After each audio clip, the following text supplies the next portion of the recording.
Welcome to the Strategic Project Leader, where we help you leverage strategic project management so you can achieve your goals. Now, here's your host, Fola Alabi. Hello, good morning, and welcome to the Strategic Project Leader, where we help you go further, faster in business and beyond. I am your host, Fola Alabi, your business and transformational leadership expert. I'm all about helping you achieve peak performance and leverage strategic project management. That's right, I help professionals like you and entrepreneurs accelerate your careers and get clarity to execute the right projects the right way and with ease. It's definitely going to be a great day today. For those that are actually watching us, let us know where you're actually watching us from. And without any further ado, oh gosh, my host and my producer, can I have Jay just come join me on the show this morning? Oh my goodness, Jay, how are you doing today? I am very good. How How are are you you? doing? Very good. I'm doing awesome today. Today's going to be slightly different. We're meant to have a guest on who today he couldn't actually make it, and we just wish him all the best. And hopefully, we could have him on to come talk about pretty much after the PMP, what next. Today, I want us to go pretty deep into how you can leverage the designations that you have and how you can leverage the skill set that you have to go further in your career. That's like pretty important. I get these questions asked over and over and over again. Like, how can I level up my career? I am a project manager or I'm a project analyst. I really don't know how to take it to the next level. I really don't know what to do. How can I, push that together? So we're going to be getting into that. And because I care, you are going to get some great solutions today. So, Jay, what do you think about that? I know you have been able to rise through the ranks. You got into like becoming a vice president organization, right? So just one piece, how have you been able to do that pretty quickly? I think it comes down mostly to focus and determination more than anything else. To put the actual time in. A lot of people think that if you go to school or if you get a credential that that's the end of it, and it's really not. What comes after that is really what takes you to the next level. A credential just gets you in the door. That's right. When I think about when I got my first designation, which is the Prince 2, that was about 18 years ago when I went to get into project management. I felt, what was I going to do to get my foot through the door? And I felt, yes, that designation was like the number one key that I had to get. However, I project management job before that designation. And there were things and steps that I took that pretty much made me stand out from the crowd against everyone else. And I'm just going to get into a couple of them right now. So first of all, when I knew that I wanted a path in project management, I ensured that I did a self-assessment. So I went off to understand what were the areas that I was actually really good at. I felt that, yes, I knew I was a great communicator. I had great written skills. I knew I was actually great with interpreting business cases and what does that actually mean when it comes to the actual roots of how and why we should do something. I was one who could analytically go in and understand what's the problem, what solution we can actually get through, and then put together a plan on how to execute. So self-assessment was extremely valuable. I did a 360. And so I had even my friends and family like come and tell me and say, well, when it comes to Fola, when it comes to my work ethics, what areas do you think I'm really, really great at? And I got that feedback. And with that, I was pretty clear that, yes, this was something that I think I wanted to actually do. I took it to the next level by doing some tactical research. And what do I mean by tactical research? I went deep to understand the market. Understanding the market when it comes to project management here was understanding what a great project manager looks like. What are the skills that they needed to have? What are organizations actually looking for in that actual role? what a successful project manager is actually doing. According to one of my guests who came a couple of weeks ago, he said, what did they eat, right? What exactly are those things that helps them stand out from everybody else? Because for you to scale and move to the next level in your role, it is all about you pushing way ahead everyone else, from the output of what you're going to produce at work, from your work ethics, from relationships you're actually going to build. Everything comes together to create that person that will always be the one that's actually sought out after. So tactical research is actually good. So Jay, when it comes to like tactical research and understanding, what the organizations really want, how can we get into the brains of like senior leadership? What have you found that has really been helpful to really understand, right? What do they really want? What are those untold requirements, right? At times you've got a job description, but there may be some other things that, as a hiring leader, you feel, I think I want this in my next hire. I think the most important thing people look for when they're looking to make a hire is the soft skills. I don't think the hard skills are what really matters. Those are things that can be taught, whether it be a computer or computer program or any other type of software of any sort. But I think it's more of the soft skills, how you get along with people, like you mentioned, self-awareness. And those tools are great. I've taken hundreds of them. Most memorable one is the Myers-Briggs. However, I think it really comes down to you being self-aware enough that you can identify what's going on in a room and what other people's opinions are. So if you're in a conference room with your senior leadership or board of directors or anything like that, you have to take it from their point of view. You have to step out of your situation and put your mind in their situation and realize, what are we doing? What are we looking for? So they're looking for, board of directors is looking for metrics. They want to know what's going on. They don't know the team. They don't know the people that are in the trenches. They can only judge the success of the organization based on a metric, where you might be thinking about your team, they're thinking about a number, and you have to bridge that gap.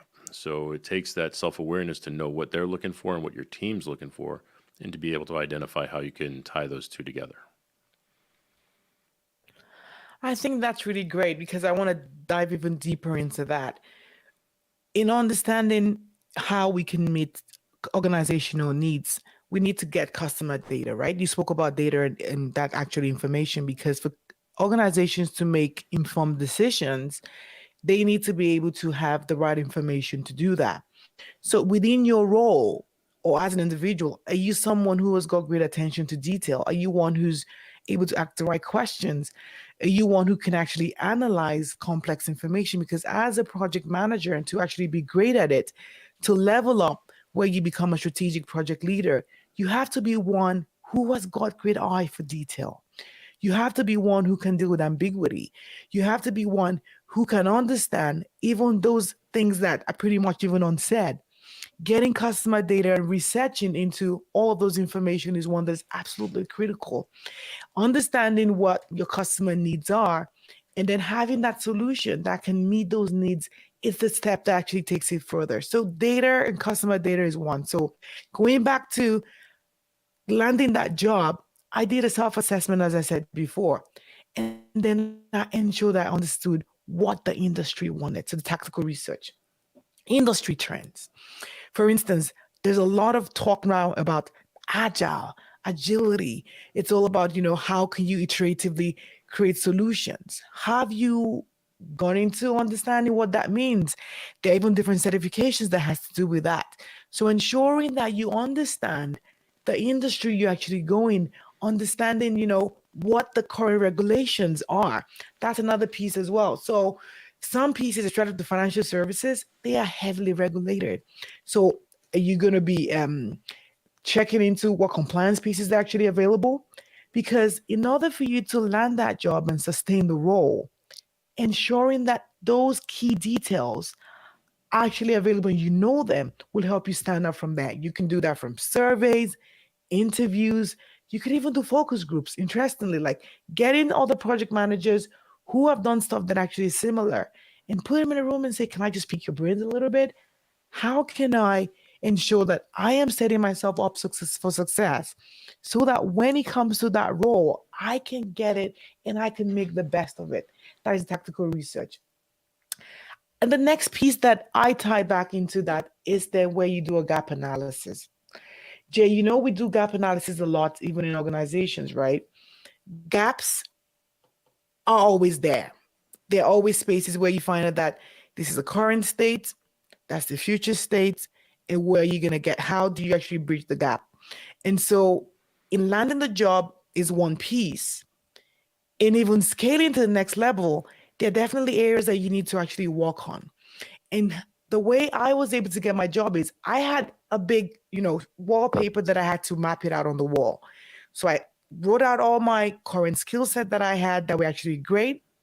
I had another piece where I highlighted what was actually needed within the industry, you know, from communication to business case analysis to procurement, whatever, all those particular areas. And then I understood that there were some areas that I fell short of.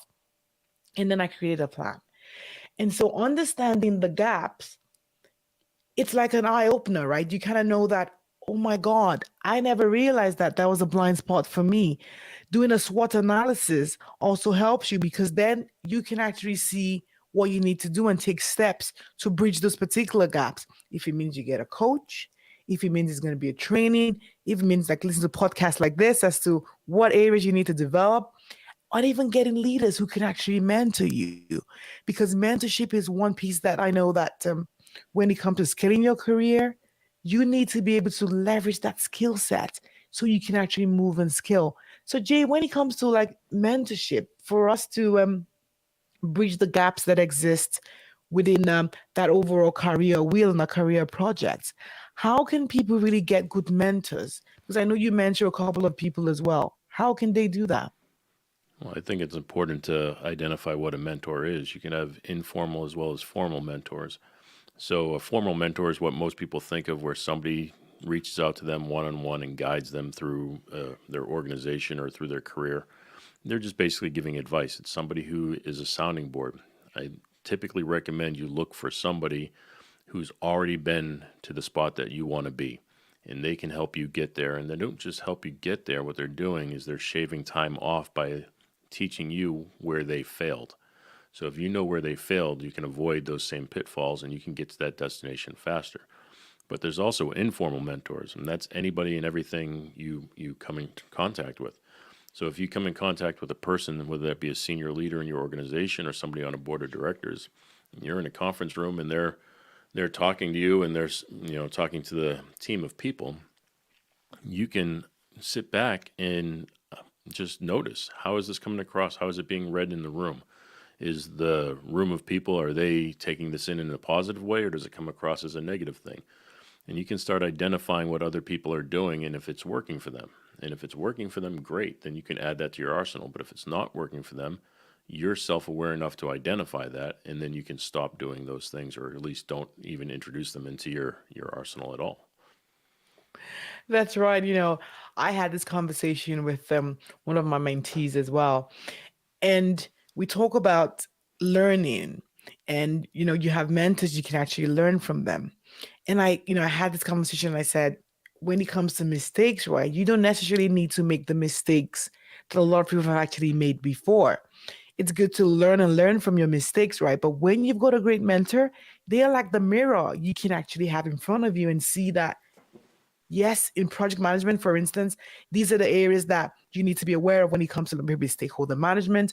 You need to ensure that you're communicating over and over, you're getting feedback, those kind of things. You don't need to say, oh, yes, I can just watch and it's okay to make mistakes, like just like my 4-year-old. But there's so many mistakes that are already out there in the world that you can already leverage. You do not even need to make the mistakes by yourself. You can read books, you can learn from podcasts and all of that, ensuring that you are leveraging other people's mistakes than yours is one piece as well. That has really helped me. Without a doubt, we have like pitfalls, but that has been a game changer for me going forward. Then that piece now is putting it all together into a plan. So remember, as I spoke before, when I went to land my job, I did a self-assessment first.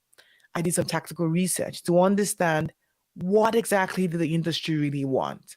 Then I did the re-engineering piece where I did a gap analysis to understand this is my current state, this is a future state, and that was the gap. The gap that I had was I was going to work with my mentors, my coaches, I was going to read books, I was going to ensure that I worked selflessly to actually feeling whatever was needed.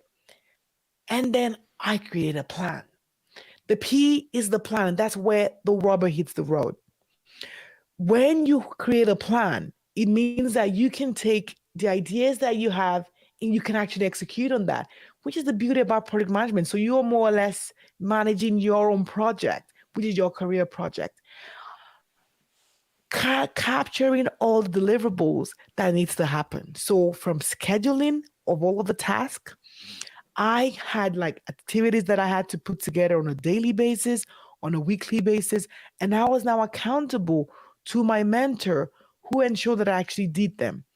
So Jay, like when it comes to like planning, how have you been able to like leverage like planning within like your career? How do you like create one? Because I know you have a team of so many officers who have like managing like different streams and projects. How can we like put together a plan that can help us get results? What do you think? Well, I think a plan is different for every project. I mean, working in project management yourself, you know that every project is different. Everything and Yeah. every person requires a different approach. So with me, I do. I have a team of management that oversees a team of, departments or crews of security officers. And those people all have to be treated differently. So I have some supervisors who like direct information. I have some that want it to be spelled out a little bit better and in a softer manner. So we go through those items or those type of things, and we have to just work with those individual people. But every career is different too. I mean, I started in the entertainment industry. I did that for 30 years. And over those 30 years, it's not like I had all the answers. So what I did is I just tried things. I tried multiple things. I tried to find out what was working and what wasn't working.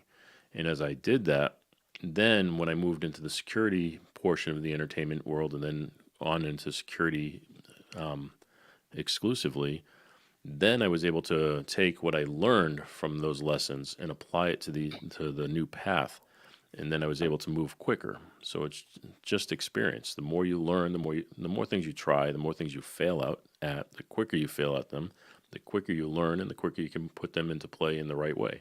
And that's how I was able to move up in a faster pace this time around than I did the first time around. I think that's really important where it's all about learning, right? And practicalizing and bringing those learnings into action helps you create that better picture. Because a lot of people kind of say, yes, I know that I have like 5 million things I need to do. I need to prepare for the exam. I need to do my normal day job. How do I do that? I have a prioritization metrics that I always work with.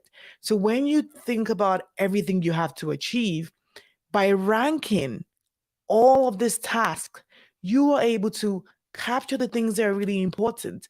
So what I always advise people to do is you can get like sticky notes and pieces and write on the ranking of like a 1 to 10. You write what exactly is the high impact and easy to achieve. So remember that the high impact items and easy to achieve. The second piece will be the high impact and harder to achieve. And the third would be a low impact and easy to achieve. And then the low impact and harder to achieve. When you've got these four key criteria, you can use your sticky notes and color code them to say, for instance, task number 1 is maybe I need to put together my resume. You feel that's going to be a high impact and it's going to be easy for you to achieve because you've already done that before. You can put a 1 next to that because, for you to land that job, you need to put together a resume. Those are part of the task that needs to be done. Another piece might be a high impact harder to achieve, might be the exam you need to write. It's going to give a high impact, right? However, if you haven't got the designation, you know that you may not be able to earn as much because having the PMP, having the Prince 2, or having the PMR ACP for the Agile designation next to your name will pretty much set you apart from all the other candidates. So identifying that as a high impact item but harder to achieve, so that makes it the number 2 criteria. Then another piece might be a low impact, easy to achieve. It might be interaction on social media. You feel that, okay, I want to talk about the skill set that I have, because if no one really knows what you're trying to do, if no one really knows the skill sets that you have, um, you probably may not really be able to get or leverage the connections that you have. So that could be a low impact, but it's actually easy to achieve. Then low impact, hard to achieve. Those are kind of like the items that you feel there's really no point. Maybe it's the conversations you probably need to have with a friend or whatever that is, but you're going to determine that. But this way, you will be able to rank all of the areas, all of the deliverables, everything that you need to do that will pretty much help you land that job, that will help you get the next promotion, to ensure that you are working on all of the right things. Because believe it or not, there's always and there will always be so many things that will be competing for your time, that will be competing for, all the pieces that you have to do. So that's piece. So you need to remember, high impact, easy to achieve. High impact, harder to achieve. High impact, low impact, easy to achieve. And low impact, harder to achieve. And that's the next piece. When you then create a plan, you know what the deliverables are, all of the items that you need to do. For instance, that plan is actually going to have the courses you're going to take. It's going to have the networking events you're going to go to. It's going to have all of the people you're going to actually meet and talk to. It's going to have the courses you're going to actually do as a next step. Then you need to optimize. You've created a plan, you're going to start executing on that. But you need to understand that as you go through the process of this, your career project, things are going to change. Requirements are going to change. Even the industry might need something different. Your leader at work might want you to do something else, or there may be a change in the way we do projects. For instance, the PMI revised the body of knowledge. And so you need to go back and optimize your plan, because for you to ensure that you become the leader that is actually sought after, you become the leader who's going to have that path to get a senior leadership, you have to be constantly changing and evolving. And the next step of optimization is one that can actually help you there. So, Jay, when it comes to optimization and continuous improvement, how can we like continuously improve? How can we ensure that we have everything we need to ensure that there is that piece of getting better every single time? No, I talk to my team about that on a regular basis. What I seem to think is, if you again look at it from the other person's point of view, if I'm looking at my team and somebody's getting ready for advancement, and there's maybe two people that are equally qualified, equally educated, and they're going to be ready to move up, my first question is always, what have you done for yourself? Because there are plenty of places to get continuing education. So there's free education all over the internet, whether it be edX or Coursera or things like that. There's plenty of books that could be read. There's plenty of white papers that you could read. There's plenty of things or ways you could brush up on, leadership skills, management skills, or industry related skills. And if you're doing that, if you're taking the time to do those things, to me, that's what matters. So take a second, go out and find a course on Coursera, and they're self-paced, or edX, and you can go on there and you can take these courses. They're free. They're free, or at least minimal cost in most cases.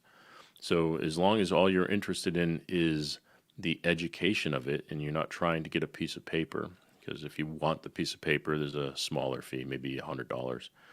But to me, go out and find those things. Find the courses that relate to you and your industry.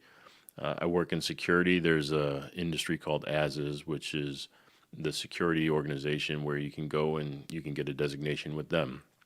You can get a CPP similar to a PMP. So you can study up for that if you don't have one already.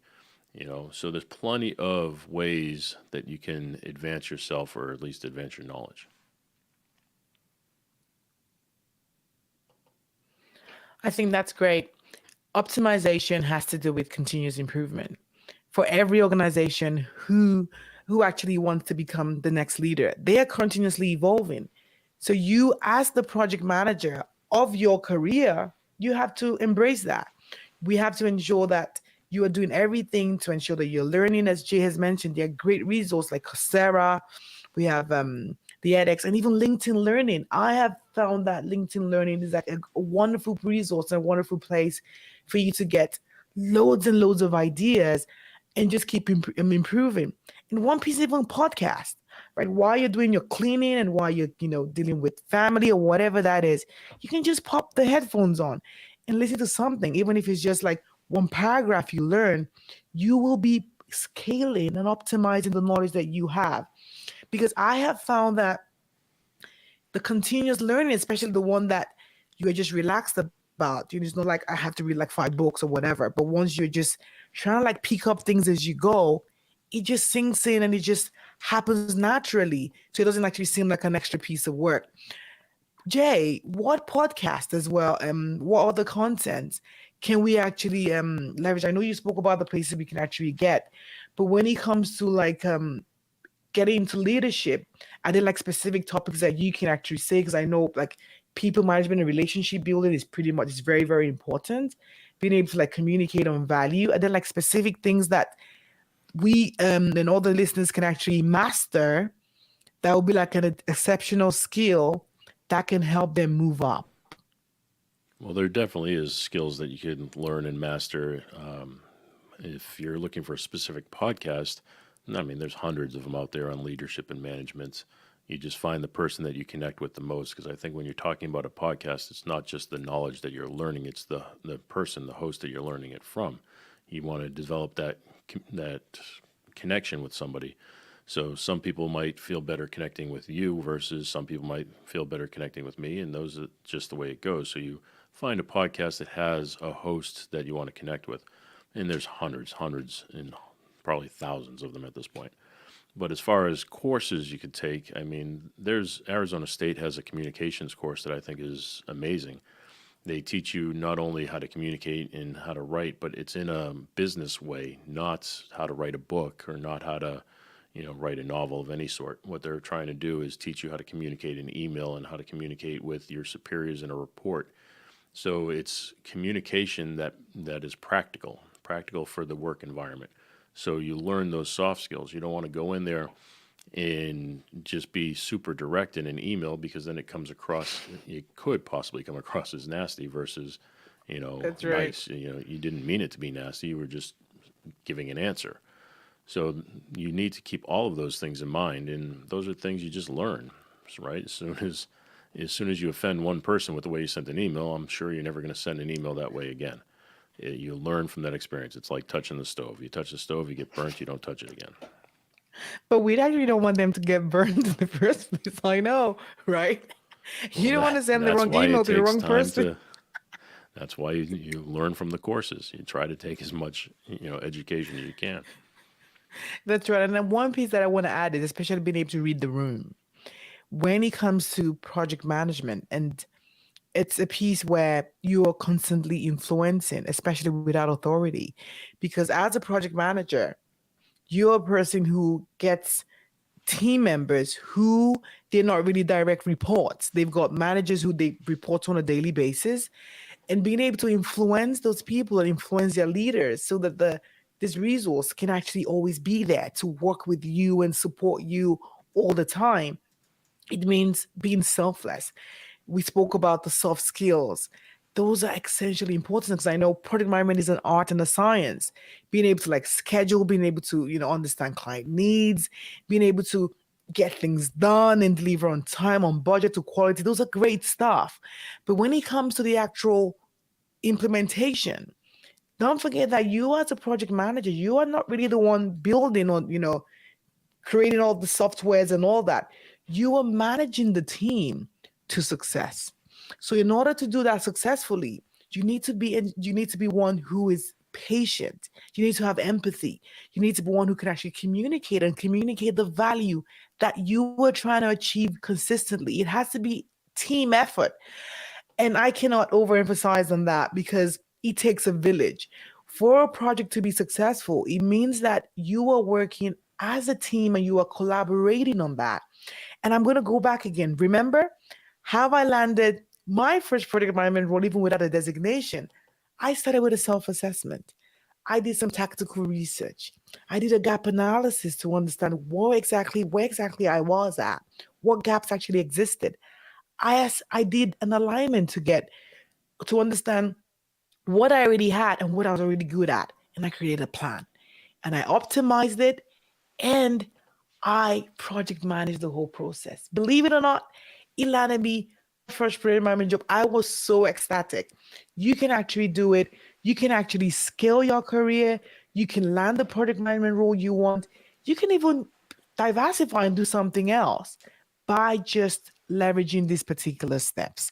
It's one that I have done, is one that so many people, and I teach this over and over and over again. And yes, you can get the results that you definitely want. So I think that sounds means it's time for Project Lifestyle, the SPL Lifestyle. This is where we help you leverage project management even in your personal life. That's right. Today, I want to bring all of this home as well and talk about how we can leverage all of the steps in our personal life. Today, I want to challenge you to have a schedule. How are you getting organized at home? Do you have a schedule of all the activities that you want to take on a daily basis? Have you got one that you communicate with your partner? Is it one that you use? And this can actually help you manage your time pretty well. Because I see that life to be very challenging. I see that at work and at home, there's always multiple priorities. But having a master schedule, which I do, I bring in my work schedule, I bring my personal life, I have it all down so I can see what needs to happen, my kids' games, the activities that they have to go to, their, parents, teachers, whatever that is. I put it together into a master schedule, and this creates a better picture. So that way I know when whatever it is actually due, and then I put together deadlines. So you might feel that, oh, I'm not at work, so why should I have deadlines? So yeah, if you have things that you need to do in your personal life, put that all in there, put hard deadlines, and that will actually help you get a clearer picture and never miss what needs to happen. Number two, I want to talk about a bit of delegation. How are you managing this whole piece of work and things that are just, going up in the air? You need to be able to leverage your kids, family members. You need to talk to your spouse, whatever that is, where you can actually split up work. So based on your schedule, you can have names. At work, we have racy chats where you have who is responsible, accountable, a consult, or an inform. That's right. Even at home, I do that. I am able to delegate things to my kids. I talk to my spouse. There are things that I have to take ownership for. There are things that I'm accountable for. My spouse is actually accountable for. But ensuring that you have all of this spelled out by having a key delegation plan and put it into your master schedule, this is a game changer. Number three, get organized. These three pieces kind of fit in together where you have a schedule, you're able to delegate, and it's clear as to who's doing what, when, who you're going to have to inform. It helps you get fully organized. It helps you, know what needs to happen, and you don't get to drop any ball. As you do all of that, you're getting tidy. You need to ensure that you're managing all of the risk. Things will change as we spoke earlier on. However, how are you managing those things that could come and derail your plan as a family? Ensure that you put all of that there, you track all your assumptions, and then you have it all in your schedule. Have your AC, delegate, get organized, and manage your risk. Oh my goodness, it's been a great day today. It's different to all of everyone who we're definitely expecting our guest today. Unfortunately, he couldn't be here, but I hope you enjoyed today's show, today's episode. Thank you so much, Jay, for being here. It's always fun. He's pretty much my everything, my co-host, my producer. Jay, where can people find you? People can find me over at jfranzi.com. If you want to reach out and connect, I'm happy to assist in any way I can. That's right. Jay is he's a leadership expert and he helps people in the personal brand. He helps with career coaching as well. So reach out to him and get your questions answered. And as you know, you can find me as well on followalabi.com. But most importantly, I want you to let us know how you actually felt. Share this with a friend. Let us know, one of the great pieces that you're going to be taking forward to the next level and how you're going to be applying that. So in the comments, I want to know one piece of actionable steps that you are going to be taking away today that you're going to be applying either in your personal life or your professional life. And it's going to give you a chance to get featured on one of our future episodes. As I always say, I want to thank Jay for being here today. I want to thank everyone for actually listening. It's been great. And remember that you are the most important project you can ever work on. If you want to scale that career, if you want to build a business, whatever that is, if you want to create the life you crave, it's all about you. It starts with you. You are the me project. So take that on, take on life, but be strategic as you have everything you need to create the life you crave. And I cannot wait to see you same time next week. Have yourself a good one. Bye bye.